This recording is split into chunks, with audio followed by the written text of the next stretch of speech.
Chapter 1. A Letter from Home at Hogwarts. Early July 1991. A clear, sunlit day. On a bench outside Professor George Finn's office at the University of London sat Quirinus Quirrell, draped in a light crimson coat with a dark purple scarf wound snugly around his head. London's summer heat still clung to the air, and his choice of clothing drew glances from passing students and faculty. Quirrell, however, seemed unbothered, idly turning a brown wand between his slender fingers. Alderwood, 9 inches, unicorn tail hair core, slightly flexible, crafted by Garrick Ollivander. His gaze lingered on it, deep in thought. Quirrell, or Voldemort, or perhaps Lin Zuo. Too many souls had passed through this body, but now Voldemort and Lin Zuo were one. For now, Voldemort would have to do, the most honest name he had left. Knowledge flickered through his mind. Alder, unyielding. It favored wizards of warmth and empathy, yet sought masters whose natures contrasted with its own. Renowned for excelling at silent casting, Alder wands were the mark of highly skilled spellcasters. Once bonded, they were fiercely loyal. Unicorn tail hair, utterly opposed to the dark arts, and the most steadfast of all wand cores, loyal to the death. 2 traits of loyalty and a natural resistance to dark magic. 3 obstacles for one Dark Lord. The fragment of soul he inhabited now had fully merged with Lin Zuo. From the memories of his shattered self, only 5 pieces of magical knowledge remained: the Imperious Curse, the Cruciatus Curse, Legilimency, the Killing Curse, and an incomplete collection of resurrection spells and ritual designs. In this state, with this wand, he could reliably perform only one Legilimency. A master Legilimens, Voldemort murmured dryly. How fortunate! As he considered ways to bend the wand to his will, Quirrell's voice spoke in his mind, asking for control. Master, do you think Dumbledore will choose me for the defense against the dark arts position at Hogwarts? The voice was edged with fear. Voldemort wasn't surprised. Few could stand before Dumbledore with a Dark Lord riding on the back of their head. Quirrell, Voldemort replied evenly. First, I've told you, don't call me Master. Say the Mysterious One. Much less suspicious. Second, of course the job is yours, unless you think they'll hire straight from Azkaban. He almost smiled. Azkaban wasn't the worst recruitment ground, Hogwarts' unofficial 5th house for its most distinguished alumni. Yes, Mysterious One, sir. Lose the sir, Quirrell. Keep that up and the old honeybee will look at you over those half-moon glasses in that way. Another ripple of fear came from Quirrell's soul. Voldemort sighed. His little admirer was equal parts coward and troublemaker. Quirinus Quirrell, called a voice from down the corridor. Professor George Finn approached with a genial smile. You're early. Voldemort rose with a polite nod. Yes, didn't want to take too much of your time. In light of the help you've given my research, making you wait is no trouble at all, Finn said, unlocking his office door. Still, I appreciate the courtesy. Voldemort's smile deepened as he followed him inside. So, Finn asked, setting aside his notes and pouring a glass of water, has young Quirrell's state of mind improved? Thank you. Voldemort sipped lightly before answering. I think not. He still swings between arrogance and timidity. A few more sessions and he'll be better, Finn said, loosening his collar and sitting opposite. Shall I speak to him now? Voldemort smiled faintly. Of course. This part's your time. Quirrell's expression shifted, calm turning to icy detachment as Voldemort yielded control. Let's continue, Finn said. After becoming a professor at that old academy, what happened next? After I became a lecturer in foundational science for public education, I was pleased. Quirrell's voice was distant, though less so than before. Truthfully, if not for his master's unrelenting pressure, Quirrell would never have agreed to see a Muggle psychologist, no matter how skilled or respected. Wizards of his pride didn't let others pry into their minds. But when his master chose to be cruel, defiance was unthinkable. And in fairness, Professor Finn was skilled. After early friction, he'd identified Quirrell's weaknesses and guided him subtly through conversation. Progress came slowly but steadily. At least now Quirrell met him with cold indifference instead of outright contempt. Voldemort was sure that after a few more sessions, Quirrell's mind would be steady enough that when facing the old honeybee, he wouldn't have to act timid or hesitant. Voldemort had no illusions. He was a terrible actor. Rather than forcing himself to pretend to be Quirrell at Hogwarts, it was far better to strengthen Quirrell and let him embody Voldemort. After all, when confronting Dumbledore, Quirrell only needed to carry himself with Voldemort's calm and authority. Night fell over London, as it always did. The darkness sheltered many things: thieves, drunkards, women of the night, and owls. Knock, knock, knock. When an owl tapped its beak against the window, Professor Finn looked up, startled. "This is a form of communication in my family," Voldemort said, smoothly reclaiming control of the body. "Of course, compared to carrier pigeons, we prefer owls. It is admittedly unusual." Finn tilted his head. "Remarkable creatures. But how did it know you were here?" "Someone in my family has a child attending a nearby school. They probably trained it." Voldemort lied easily, taking the envelope from the owl's beak and slipping it a small treat with his other hand. He glanced at the back and wasn't surprised to see a wax seal stamped with a shield, an encircled capital H, flanked by an eagle, a lion, a badger, and a serpent. He gave Finn a polite smile, then broke the seal and unfolded the letter. "Dear Professor Quirinus Quirrell, we are pleased to inform you that your application for the post of Defense Against the Dark Arts Professor has been accepted. Your interview is scheduled for July 21st at 2 p.m. Please be prepared. Additionally, please use flu powder to enter the school. As a former Muggle Studies professor, I trust you are quite familiar with the name of my office. If you choose another means of travel, please inform me beforehand. Deputy Headmistress Minerva McGonagall." A smile touched Voldemort's lips. "Good news?" Finn asked. "Yes," Voldemort said softly, "a letter from home." He tucked the envelope into his pocket and added, "Professor George Finn, I think you'd better speed up your treatment. I'd hate for little Quirrell to return home still looking like this." "As you wish, Mr. Quirrell." George Finn nodded and went back to work. Within Quirrell's mind, Voldemort murmured, "We must be thoroughly prepared. That old bee isn't easy to deal with." Chapter 2. Voldemort. Slay Harry and be crowned king. "A beautiful obliviate, Quirrell, truly," Voldemort said. "The rhythm, the precision of the wand's movement, the arc you drew, it was perfect." As they left George Finn's office, Voldemort spoke softly but warmly, praising his follower. The boy was far too insecure and needed reassurance, especially from him. But there was a problem. The sudden shift in tone made Quirrell tense deep within his mind. "When you cast the spell, there was a moment's hesitation. I know it was because of me," Voldemort continued, "and I know you just wanted to make sure I was paying attention. But, my boy, you must be firmer, more decisive. You know what that means for a spell's power." He stopped talking and raised a hand to hail a taxi. 36 Hall Street. Quirrell's voice echoed in his mind. "Mass! Dark Lord! I understand my mistake. Next time I'll be more resolute, more decisive." Voldemort nodded and said nothing further. Inside the taxi, both body and soul fell silent. Voldemort stared out the window at the neon-lit cityscape, watching life pass by. It had been 10 years since he had crossed over. 10 years of a fragmented existence, most of it spent locked in a relentless struggle against the lingering fragment of his own soul. It was a battle between two spirits, one that could only end with the annihilation of one or the other. Perhaps it had begun with that killing curse meant for Harry Potter, or perhaps something else entirely.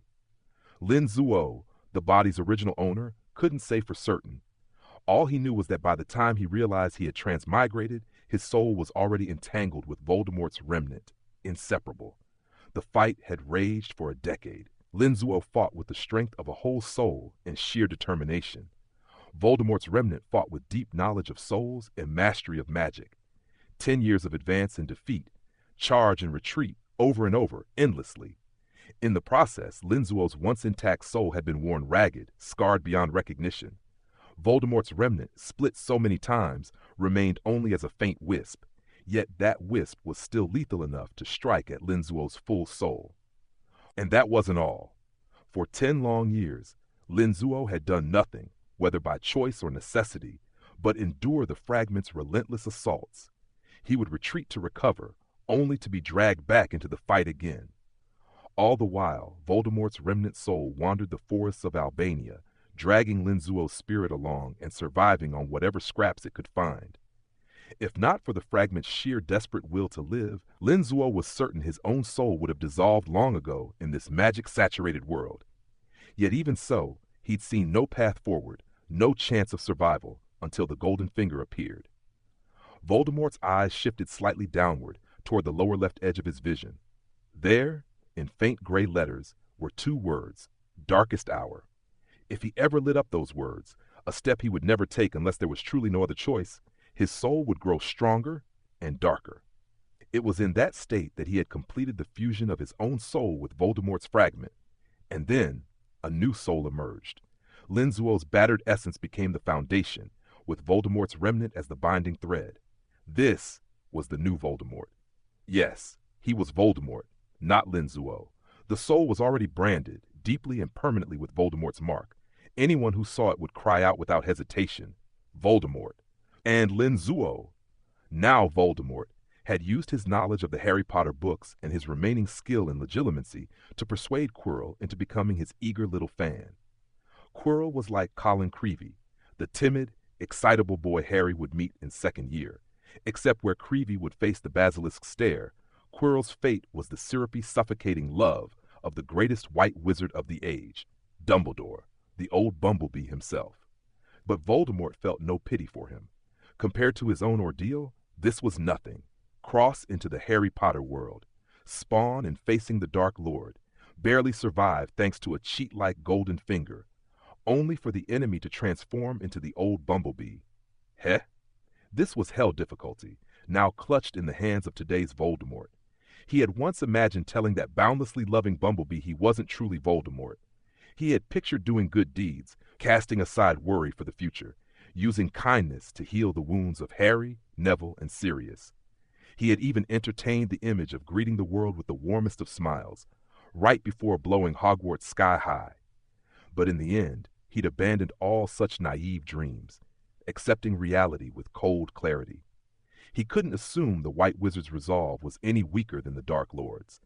He couldn't expect Harry, Neville, and the rest, still raw with grief, to forgive him. And he absolutely couldn't wield any so-called weapons of peace without setting off a cascade of disasters he couldn't control.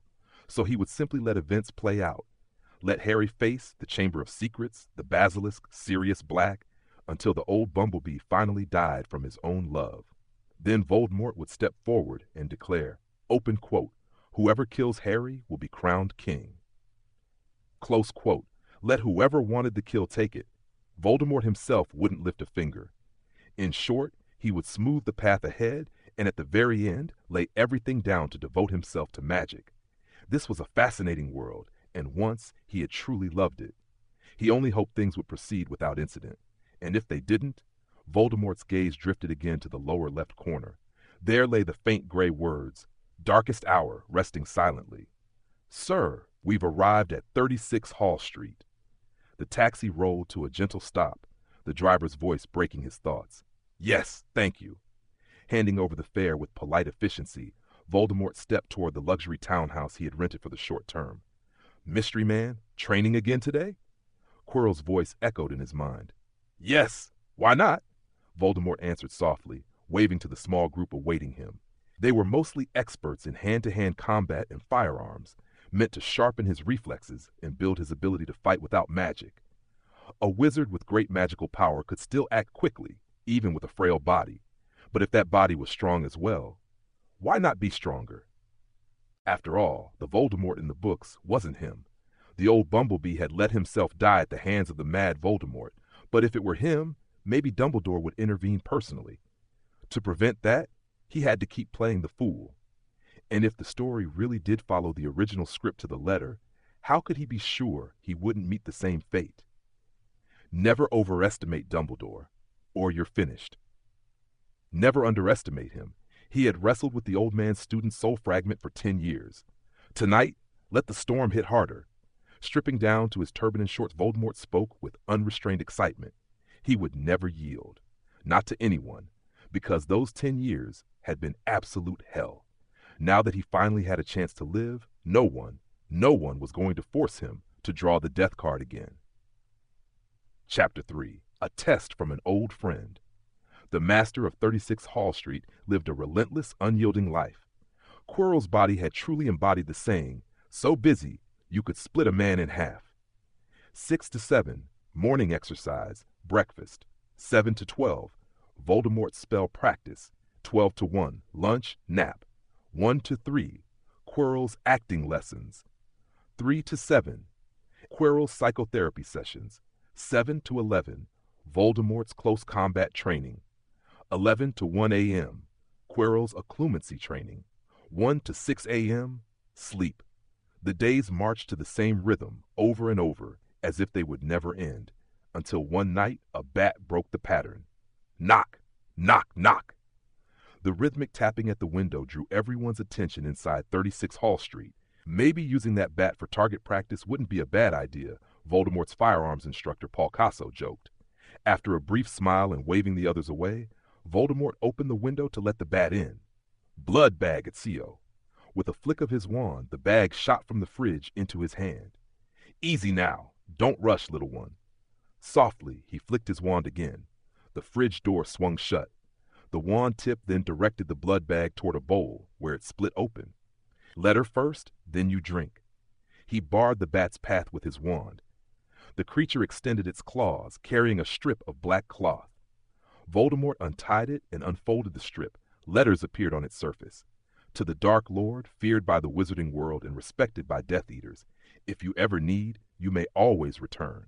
The Black Forest of Albania will forever hold a place for you. P.S. Your owl has been eaten by Vinny, and possibly more than one. My sincerest apologies. Your eternal friend, Count Nosferatu. When Voldemort finished reading, the strip dissolved into a cloud of slowly dispersing black mist. From it radiated a malignant darkness, unfriendly to say the least. Blood-drinking Vinny glanced at it once, then returned to his feast. Mystery Man, really necessary? Quirrell's fearful voice echoed in his mind. Nothing escapes the old bumblebee's eyes, except the truth, Voldemort murmured, watching the mist vanish. This old friend, his words were never as friendly as his actions. Can you cast the flame letter? Voldemort asked mentally. Of course, just not perfectly, Quirrell replied. Then you control the body, I dictate the content, and you write the reply. Make it burn bright.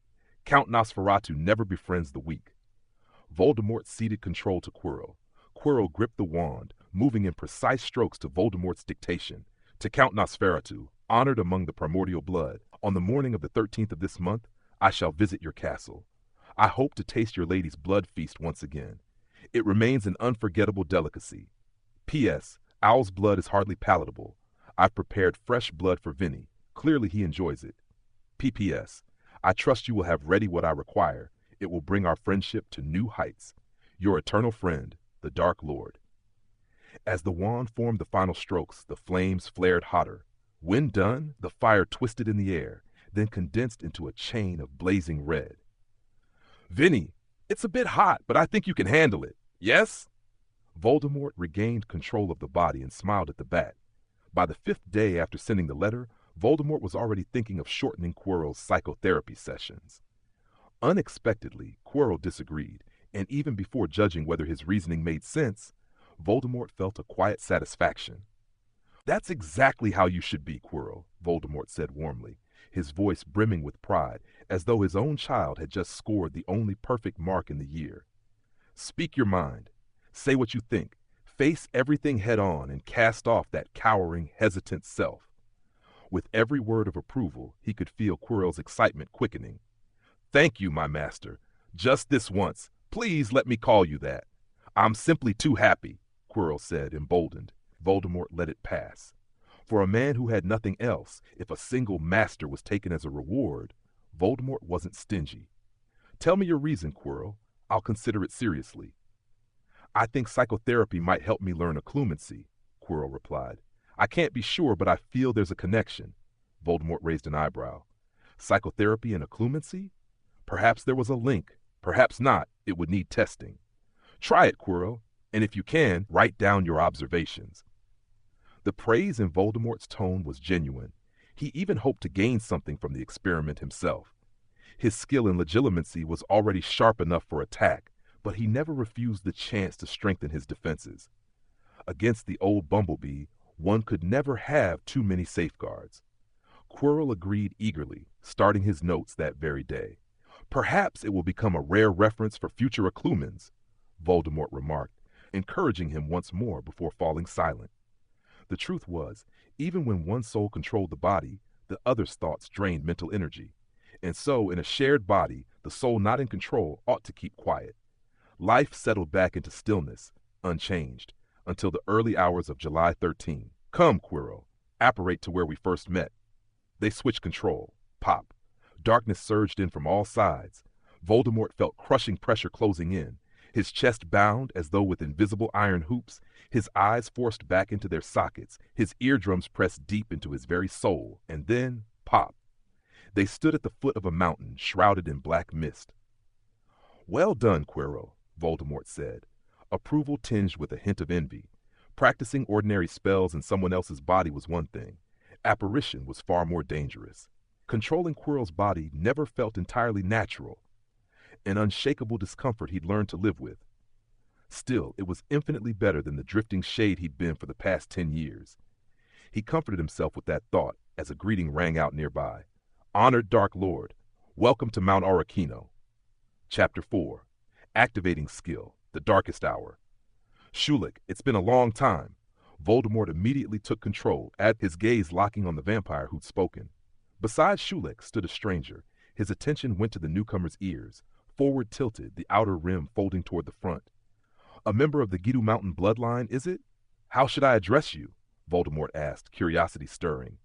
From the memories locked in his fragment of soul, he knew vampires split into 3 factions. Ears folded backward, tips tapering upward. Nosferatu. Ancient. Original. Powerful. Dangerous. Forward tilted, large, rounded ears. The Dracula faction. Once Nosferatu followers, they'd wage great wars against both Muggles and wizards. Forward tilted, rim folding toward the front. The Gitu Mountain faction, also called the Modern faction, living openly among Muggles. The Dracula faction was the bridge between the other two. The Nosferatu and Gitu Mountain factions, however, openly despised each other. Nosferatu saw the Modern faction as having abandoned their honor, corrupted by Muggle ways. The Modern faction saw the Nosferatu as relics bound for extinction. And yet now, they call him Bloodney, Shulik said politely. He happened to be traveling nearby. As one of our most honored guests, it's only right he greet you. Voldemort returned the smile with a nod, showing no hint of irritation. I thought this would be a private meeting, he said. Still smiling, he walked up the mountain without waiting to be led. Shulik shifted uncomfortably, while Bloodney looked lost, clearly unaware of the unspoken tension between Voldemort and Count Nosferatu. My father sends his regards, Shulik said, quickening his pace to match Voldemort's long strides. He's tied up elsewhere and couldn't return in time. Shulik, the Count's son and Voldemort's closest friend among the vampires, had chosen to avoid him. He's losing my friendship. Tell him so, plainly. No need to soften it. In my time of trouble, he stood by and watched. That was the wrong choice. Voldemort's voice was low, commanding. In the depths of his mind, Quirrell's soul quivered with excitement. Look, look, look. Here was the master he worshipped, climbing Mount Aurokino like its sovereign, chastising the father right in front of the son, crown prince of the ancient blood vampires, and the son didn't even dare to answer back. Are you really Voldemort? I mean, you don't quite look. Bloodney, trailing behind, seemed unwilling to watch his friend be shamed. The words came out blunt, maybe even deliberately provocative. Voldemort stopped. His gaze flicked toward the faint gray text in the lower left of his vision. He hesitated, waited. I mean no offense, Bloodney continued, but our House of Monte Cristo has many friends in the wizarding world. The information we've received says you're dead. And the way you look now, the age doesn't match, and... The rambling didn't stop just because Voldemort had paused. In fact, Bloodney's face was starting to betray that innate vampire pride. So, Count Nosferatu had no intention of helping, not until he'd seen Voldemort's power for himself. The choice was clear. In an instant, weighing risk and reward, Voldemort made his decision. Darkest hour, he whispered. Bloodney froze mid-sentence. Both vampires stared at Voldemort's back in confusion, then noticed the faintest shiver running through him. Slowly, a shadow of pure ghostly black rose from him. Oh, master! Oh, my master! Quirrell's soul trembled inside his own body. Voldemort's spirit sank into endless darkness. 10 years of struggle, 10 years of pain, 10 years of wretched survival. Now, in that darkness, he awakened. When he opened his eyes, they were bottomless black. Shh! Voldemort turned to face the 2 vampires. Gulp. Under that gaze, both swallowed hard in unison. Death. It smells like hot cheese, he murmured, drawing his wand carefully, cradling it almost tenderly before Avada Kedavra! Quirrell, caught between terror and awe, felt the full weight of Voldemort unleashing the darkest magic. For a moment, the alder wand screamed with the cry of the unicorn whose tail hair formed its core, yet even that anguish couldn't stop the curse. The unicorn, which had once refused to channel black magic, now endured it in torment. The green light streaked toward Bloodney's brow, and countless whispers seemed to hiss through the air. Voldemort is the most terrifying dark wizard of all. Never provoke the Dark Lord. Never, trust me, never. He was born for black magic, or perhaps black magic was born for him. Get out of the way, Schwenny, move! Little Schulich screamed, terror in his voice.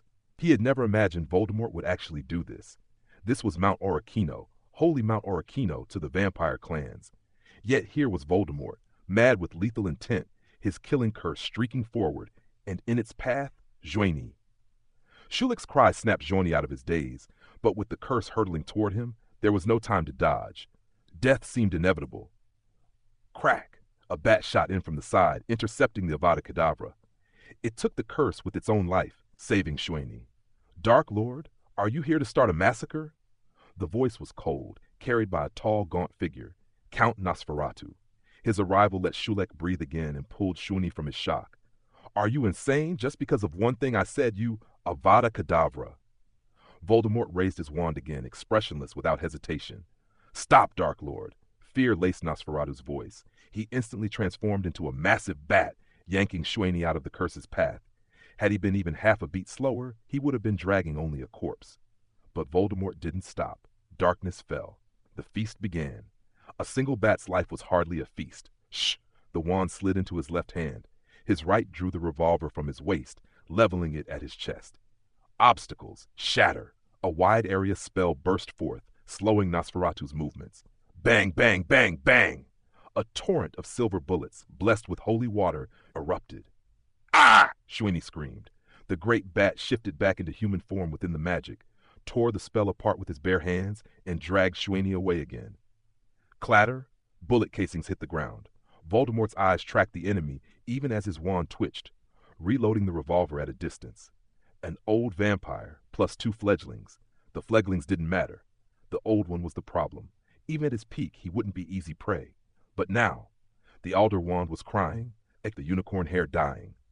Time was short. Quirrell's body didn't have as much magic as he thought. Only one choice remained. Countless thoughts surged in an instant, none slowing his hands. The bullets clicked home. Darkest hour, legitimacy, amplify.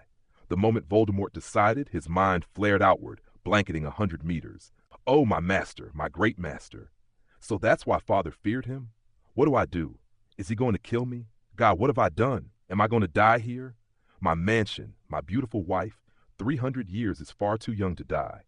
Damn it, his strength hasn't even fully returned, but he's sharper than ever. Magic, holy water, silver guns, he's like some medieval witch hunter. Protect Schwenny, but Schulich comes first. 3 vampires and a single spirit's thoughts surged into Voldemort's mind all at once. His cold gaze swept over them, already calculating the quickest way to kill everything in sight. Yes, in the darkest hour, there is only destruction. Right now, Voldemort wanted nothing more than to wipe out the world. In that moment, he wasn't himself anymore. Dark Lord, we can talk. I didn't. Count Nosferatu sensed the change. That look, contempt for all life, he knew it too well. He'd lived long enough to recognize it instantly. But Voldemort wasn't interested in talking. A silver bullet tore through the air toward the blood-born nun. Bang! The shot jolted the Count into action. He shifted into a bat in an instant, seizing the nun and dragging her out of the line of fire. The tiny bat from the Gitu Mountain faction was already trembling so hard it could barely think. Voldemort didn't bother firing again at it. His true target was Schulich.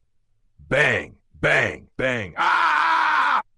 Still frozen in shock, Schulich didn't even try to dodge. He took every shot without a hint of resistance, miserly as though each bullet were a coin from his fortune. Damn it! Stop, Dark Lord! Stop! Avada Kedavra! As the Count flung the nun aside and lunged towards Schulich, Voldemort struck with the killing curse, aimed straight at the charging vampire. Terror widened the Count's eyes. He had overcommitted, no strength left to defend himself. Slash, he tore his own chest open, spraying hot blood into the air. It was the Blood Clan's last resort magic, blood mist to blunt the killing curse, but even so, he hit the ground hard. Voldemort, expressionless, he reloaded with magic, eyes coldly tracking the three bats. "I'll agree to anything, Dark Lord. Anything you want. Just stop!" The Count shouted, desperation burning in his voice. He had gravely underestimated his enemy, and the cost was steep. If there were another chance, but there are no ifs in battle. Voldemort's hands didn't slow. He finished reloading and raised the gun. The Count was too dangerous to live. In the depths of darkness, mistakes were not an option. "Stop, Voldemort, stop!" A voice shouted from nearby as a swarm of massive bats descended, the reinforcements from Mount Auricino. Voldemort turned without a word and started to leave. "The ancient Blood Clan will pay the price." His voice carried back, devoid of hatred, coldness, or even emotion. It was simply a fact. "Wait, Voldemort, I'll swear the blood oath," the first of the newcomers called out, voice shaking. Voldemort halted. He wanted to agree deep down, but the darkest hour still gripped him. In the depths of darkness, only destruction endures. At that moment, he was fighting against his own skill's compulsion. It was difficult, but he knew the trick. If he could channel another desire, any desire not tied to killing to its peak, he could break the craving for slaughter and pull himself free. "I want Daenerys!" With that roar, he broke through. The craving came from the remnant soul's hunger for power. Daenerys, the Count's youngest daughter, had once been considered for the role of heir to Mount Auricino. Binding her by the blood oath would bring the entire Mountains clan under his control. In his past life's memories, the man he had been had never gained the Blood Clan's allegiance. This? The great bat shifted into human form, Grand Shulik, who until now had avoided meeting Voldemort's gaze. He looked to his father first, then to Daenerys, standing a short distance away. She was breathtakingly beautiful, a vampire with a wand in her hand. Daenerys, the Count's child with a witch, a hybrid of vampire and wizard. "Daenerys, what do you say?" The Count had regained his feet, but his skin was ashen from blood loss. He had to ask now. He could not afford to offend the Dark Lord, not after seeing his power. And this was him as a wraith, if he returned to life. Daenerys hesitated. With half the blood of the pure-born, she naturally revered strength as her kin did, but Voldemort's disembodied state made her decision uncertain. "I will return to life, within 4 years." Darkest Hour was still cooling down, but the amplified legitimacy remained active. Seeing straight into Daenerys' thoughts, Voldemort spoke without hesitation. "In that case, I accept." The golden-haired Daenerys lowered her gaze shyly, her hair spilling over her shoulders. "Very well, once the blood feast is over." "No, now." Voldemort cut the Count off. "I need Daenerys' blood curse immediately." The Count fell silent, torn between his beloved daughter and the future of the entire ancient bloodline faction. "I can promise this. I will not use Daenerys to threaten or coerce you into joining me." The promise instantly put the Count on guard. A ripple passed through his mind. Black mist swirled around his brow, sealing his thoughts so Voldemort could no longer read them. "Your legitimacy has grown stronger," the Count said, displeased. Voldemort said nothing. Of course, he wouldn't explain that this was the gift of Darkest Hour, the power to magnify a spell infinitely and infuse it with the will to destroy. That was the strength of his golden finger. "You must swear it in the name of the Dark Lord. Only then will I agree immediately." Finally, the old Count set his condition. Fine. Voldemort agreed instantly, ready to swear by his highest title. Breaking such an oath would curse him. The greater the fear and belief the name inspired, the harsher the backlash. It would be a death sentence. "Wait," Daenerys spoke suddenly, drawing everyone's eyes. "I want your oath to leave me out of it. I'll accept everything, as long as the blood curse is confirmed." Her face grew even more shy, and Voldemort couldn't help but wonder if this vampire woman had some prior connection with him. "Fine," he agreed without hesitation, swearing the oath. As the words sealed, Daenerys stepped forward under everyone's gaze. "There are 2 souls in my body. The weaker one is me. Don't choose the wrong one." Voldemort murmured the warning, and the surrounding vampires' hearts jumped. A weaker soul, yet capable of such power? All right. Daenerys nodded, then bit her tongue. She dipped a fingertip in a drop of blood, and pressed it gently to Voldemort's brow. The blood seeped into his skin, flowing into his mind and wrapping his soul in a thick crimson shroud. The rich, metallic taste made Voldemort's soul sigh with satisfaction. "Old B, let's see you find my soul now." The blood curse took hold, binding Voldemort in a double-edged fate. She could kill him, or he could win her love and seal their bond in marriage. Until then, the curse let her track him at will and locked his soul so tightly that no one could peer inside. A clever curse, and exactly what Voldemort needed.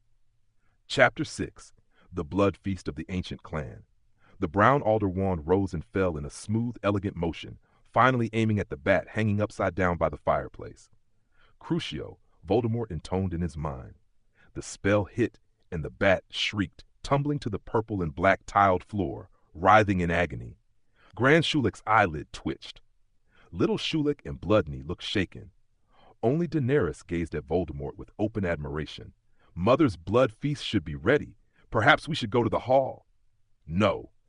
Voldemort's low voice cut her off, his dead alder wand trembling in his hand as he savored every moment of black magic while darkest hour lingered. The room fell silent again, broken only by the bat's pitiful struggles. "Shulik," Voldemort said suddenly, drawing all eyes. "Before I was ever called the Dark Lord, we were already friends. I have few friends, but I do not mind that. In times like these, friends act the same as enemies." The last traces of darkness in Voldemort's eyes flickered with terrifying light. His low voice was accompanied by the shrill cry of the bat. "Your actions today have deeply wounded me." "Dark Lord, please let me Stop." Voldemort's tone was low but sharp enough to cut. Big Shulik's words froze in his throat. "I'm merely stating a fact. You were my friend. As for the future, we'll speak of that when it comes." Before darkest hour faded, Voldemort raised his wand again. Avada Kedavra, green light lanced out. The bat ceased its struggles. Voldemort slowly closed his eyes, letting the dark magic wash over him. After a long moment, he opened them, turning his gaze to Schweini, a look that made everyone flinch. Obliviate. Hearing the spell, the others finally exhaled the breath they'd been holding. In the castle's grand hall, a long table stretched down the center, lined with the primordial faction's most important figures. At the head, bareheaded now, sat Voldemort. "This is a special appetizer I've prepared for you. Its sweetness is unmatched," the Countess announced with a graceful wave. A blood slave stepped forward, tray in hand. On it rested an antique bronze goblet filled with pale silver blood. "My thanks for your generosity, Countess." Greed flickered in Voldemort's eyes as he accepted the goblet and downed it in a single motion. The silvery liquid slid like mercury, fragrant and smooth, without a trace of the usual metallic tang. Around the table came the quiet sound of throat swallowing. This offering was for Voldemort alone. No one else had been given so much as a drop. "Is unicorn blood always this delicious?" he asked at last, eyes still closed as he savored the sensation of his soul knitting back together. "No," the Countess replied, her tone tinged with regret. "Only the blood of a 3-year-old unicorn is this sweet. Sadly, at that age one can't take much. By maturity, the flavor grows coarse." Voldemort nodded with a faint smile. He wasn't a vampire. He didn't care for the etiquette around blood. "Next is clear blood from the merman Neil." This time, at her signal, the entire table was served. Voldemort, however, frowned. In his mind, merfolk were hardly pleasant to look at. Catching his thought, the Countess explained quickly, "Neil comes from warm waters. He's not unattractive. You know I never drink from anything ugly." "Beauty is justice. On that, Countess, you have my full agreement." Voldemort lifted his cup in a toast before drinking. The warm blood lacked the unicorn's fragrance, but carried a deep, mellow flavor. For his soul, though, it did next to nothing. The third course is thick blood from a winged hippogriff. The taste is strong. You may skip it if you like. "I'm your guest. I'll try it." He smiled, took a sip, then immediately found the flavor overpowering, heavy with the raw reek of blood. His brow tightened. He would not be trying that again. "Next is secondary blood. For your condition, I've brought the blood of an adult unicorn, 13-year-old Sinai." Once again, silver liquid was brought forward, Voldemort's goblet noticeably larger than the others. A thoughtful touch. He truly did need it more than most. "You're very considerate. My thanks to you and the Count." His eyes shone as he lifted the cup, draining it without hesitation, releasing a long, satisfied breath afterward. Compared to the young unicorns, the adult's blood nourished his soul far more deeply. And now the main blood, our most prized treasure. It is unicorn again, but from a king long dead. The Countess rose, a cup of dark silver blood in hand, and approached him herself. Voldemort stood to meet her, awaiting her introduction. This blood came from a unicorn king.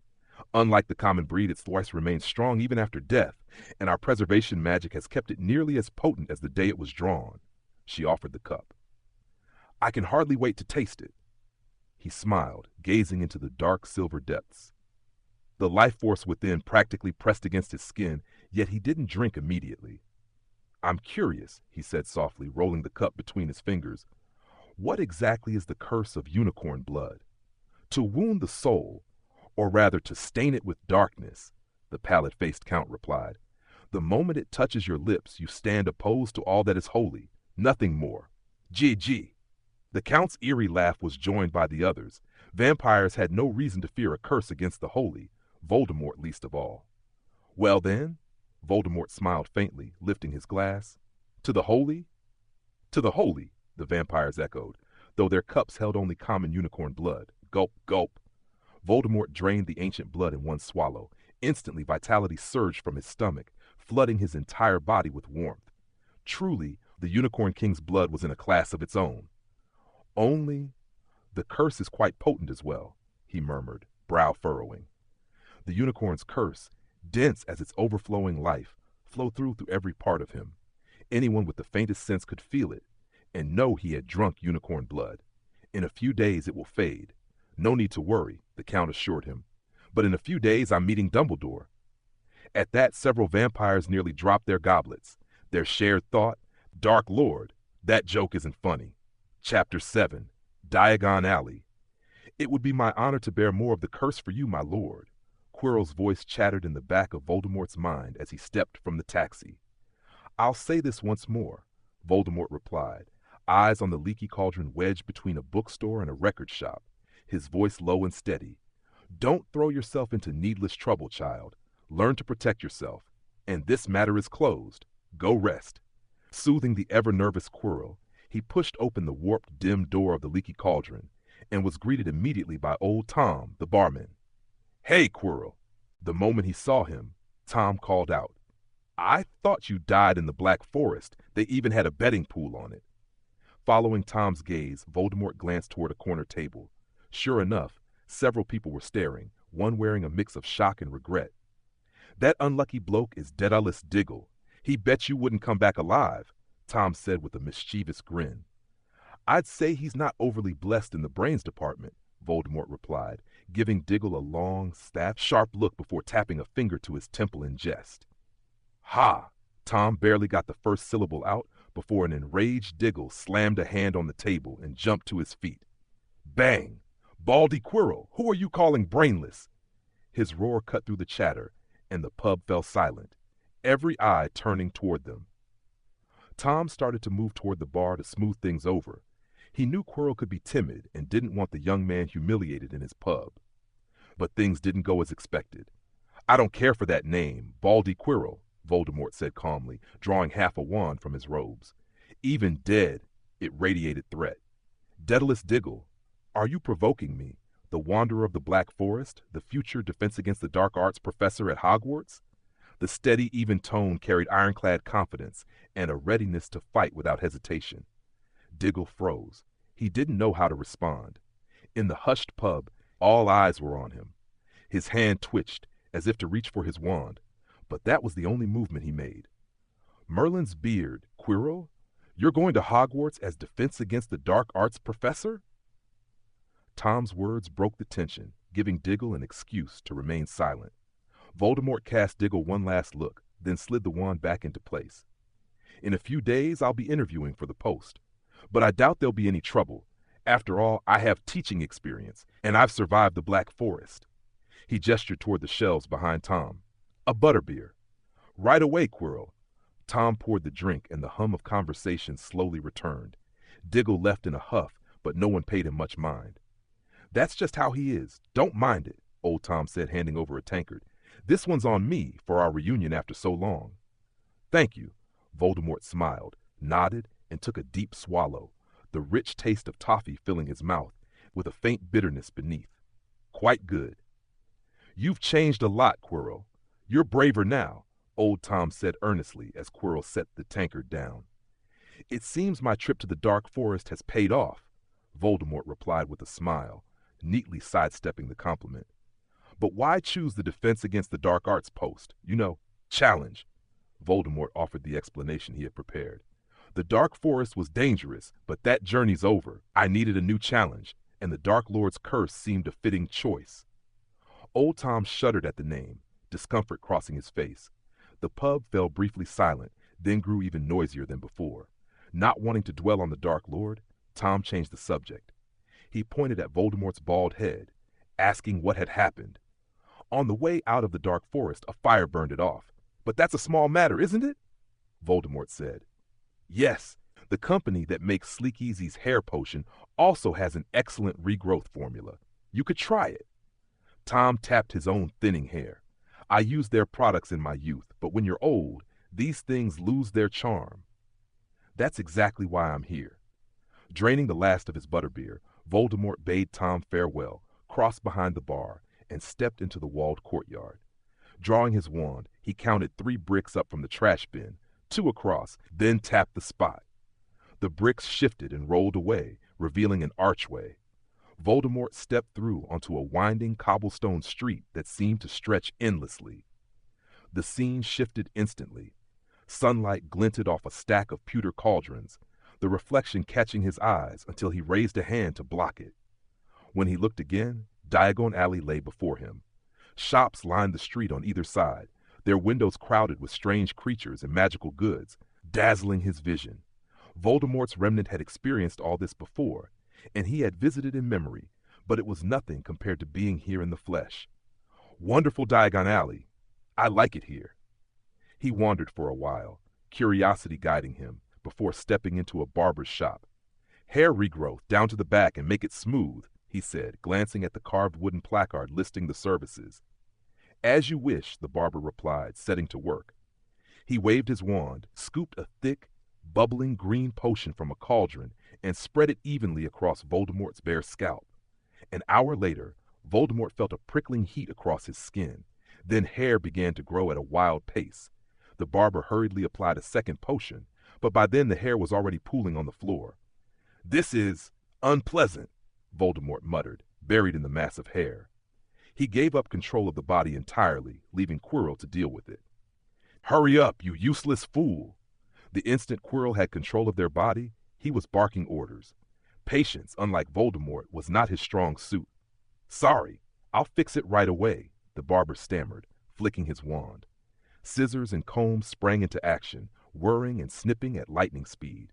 The haircut itself was quick, but the Sleek Easy's application dragged on and on. By the time the sky had gone dark, it was finally finished, and Voldemort took control again. In the mirror, a man with waist-length black hair and a calm, well-balanced face stared back. Voldemort gave an approving nod.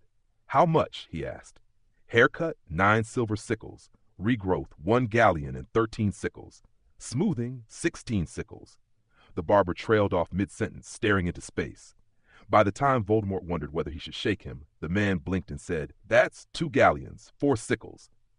One look at his earnest face told Voldemort why he'd paused earlier, though the total was still wrong. "If I'm not mistaken, it's 3 galleons, 4 sickles," Voldemort said, setting the exact amount on the counter. "Ah, did I mess it up again?" the barber muttered, taking the coins. That mutter made Voldemort seriously reconsider the Wizarding World's resistance to certain Muggle inventions, like a calculator, for instance. This man, in particular, could use one. Chapter 8. Ollivander, mind your wand. Jingle, jingle. The bell over the door chimed as Voldemort stepped into a small, shabby shop, the walls stacked to the ceiling with thousands of narrow, dust-covered boxes. Clatter! A sliding ladder rolled into view, bearing an elderly man, Mr. Ollivander himself. "Quirrell," he said, hopping down in mild surprise and striding over. "It's been too long. You should never have gone into the Dark Forest. It's far too dangerous." Voldemort nodded gravely. "Had you warned me earlier, I might have stayed away, especially after that incident." "What incident?" Ollivander asked, puzzled. But his question died the moment Voldemort drew an alder wand from his sleeve. The old man's pale eyes went wide in horror. "Good heavens, what happened to it?" He snatched the wand, peering so closely it looked like he might press his eyes against the wood. "It's dead, completely dead. What has it endured? I can almost hear it crying out." "Dark magic," Voldemort said quietly. "A vampire hit me with a blood curse. While she hunted me down, I had no choice but to." A shadow of grief crossed his face. Flawless acting, owned by Quirrell's lessons. "Oh, my boy, you'll be all right," Ollivander murmured. "Kind old man," Voldemort thought. "You'll need a new wand," Ollivander said at last. But wizards versed in dark magic rarely earn the favor of unicorn hair. He gently polished the alder wand with a cloth. "I've thought the same," Voldemort replied. "Still, it's my first wand, my companion through every year at Hogwarts. I'd like to keep it with me, even if it's not as responsive as before." "You're soft-hearted," Ollivander said with a nod, his tone warm. "A good trait, lad?" Voldemort offered a modest, almost embarrassed smile, saying nothing. "Well, let's get you another. A wizard mustn't be without one." He tucked the alder wand safely into a box and began rummaging the shelves. 10¼ inches, alder, good for spell work, try this." The moment Voldemort held it, Ollivander snatched it back. Perhaps alder no longer suits you.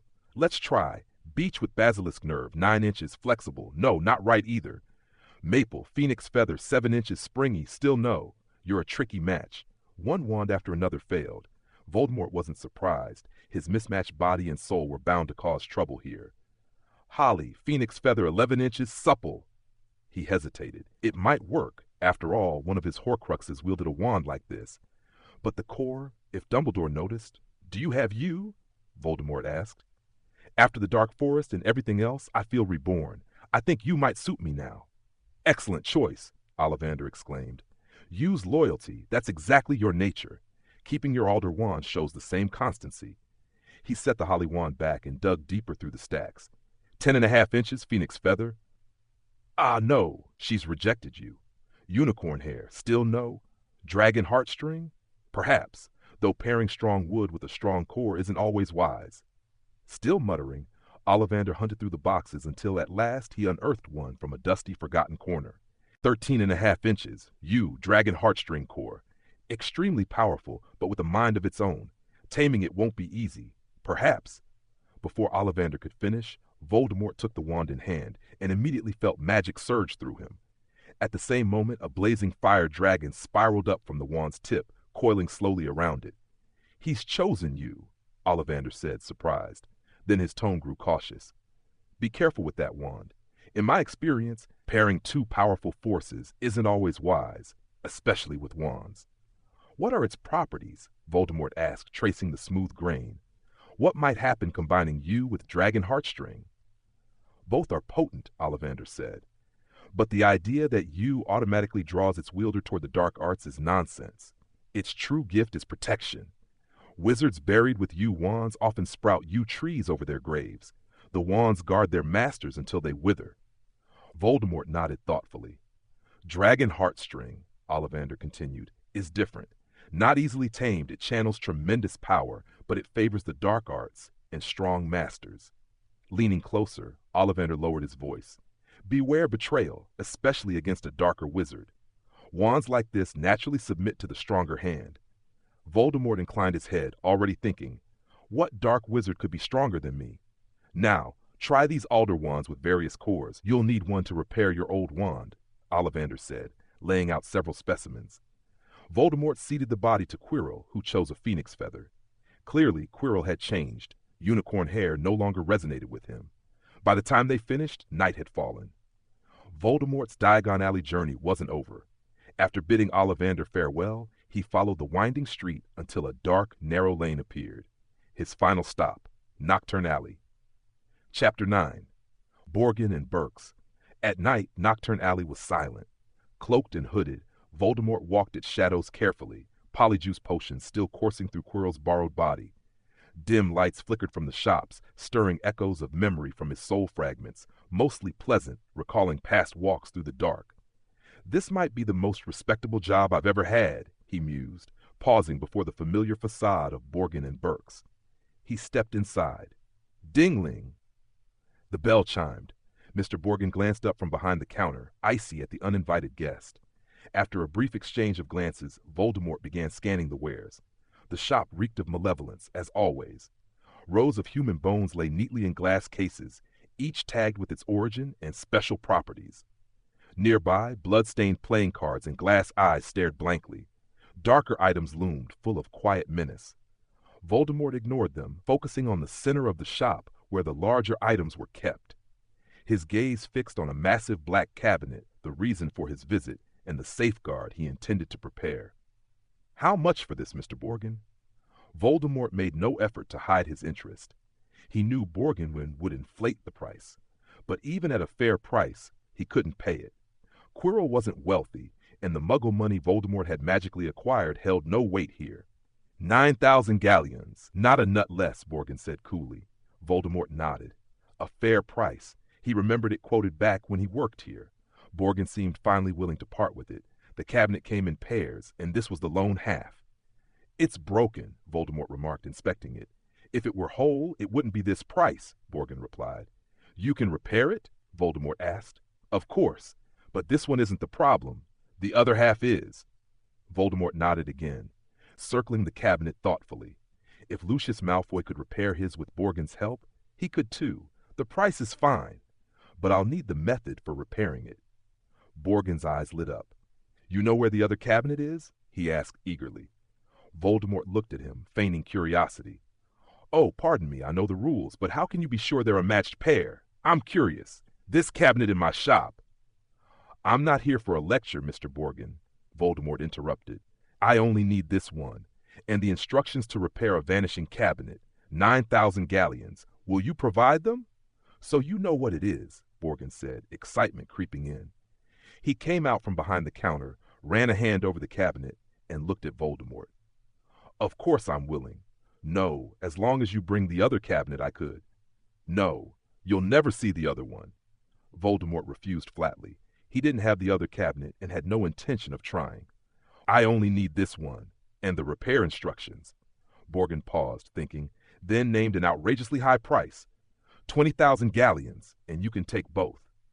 Voldemort nodded, reached to his belt, and carefully opened a silver case. Inside lay a small, broken segment of silver-white bone. I'll trade this for it, deal? Voldemort asked. Of course not. 20,000 galleons, not a... The bone of the Unicorn King. I'm sure many would pay handsomely for it, Voldemort interrupted. It had been a gift from Daenerys, a token of affection, but Voldemort clearly didn't value it. Once he confirmed it had no use for him, he decided it was the perfect bargaining chip for this vanishing cabinet. Without it, he might have postponed the purchase for another day. The Unicorn King's bone? Are you certain? Borgin reached for the silver box, but Voldemort blocked him. I'm certain. Now answer me. Trade or not? Negotiations began, and Voldemort felt the urge to probe Borgin's mind with legitimacy. The instinct came from the Voldemort remnant, but Lin Zuo's own reasoning held it back. He wasn't the old Voldemort. He wasn't insane, and he had no wish to make enemies unnecessarily. You know, even if the bone is real, it's not worth 20,000 galleons. And a vanishing cabinet with repair instructions isn't worth that either. But you already have the other cabinet. This one is crucial. Search all of Nocturne Alley. You won't find another piece of Unicorn King's bone. That's hard currency. The exchange reached a stalemate. Neither would yield. I could raise the price if you... Impossible. Voldemort refused without hesitation. This cabinet was useless to Borgin, and he had no intention of losing the negotiation, or paying the full price. Borgin hesitated. He wanted the Unicorn King's bone. Pure-blood aristocrats would throw mountains of gold at it. But he also had a chance to fleece this unknown dark wizard, since he already owned the other cabinet. Looks like you won't agree, Voldemort said with mock regret, snapping the box shut and tucking it into his robes. Borgin didn't stop him, though inwardly he was panicking. He'll stop. He'll stop. Voldemort kept walking. One foot had already crossed the threshold when Borgin finally blurted, Damn it! Wait! Voldemort paused, turning back with a triumphant smile. He hadn't worried the man would refuse. Even if Borgin had, the cabinet would remain here. and Voldemort could always return for it. Anyone else? Maybe the Malfoys someday, but they wouldn't come armed with galleons or unicorn king bone. A vanishing cabinet wasn't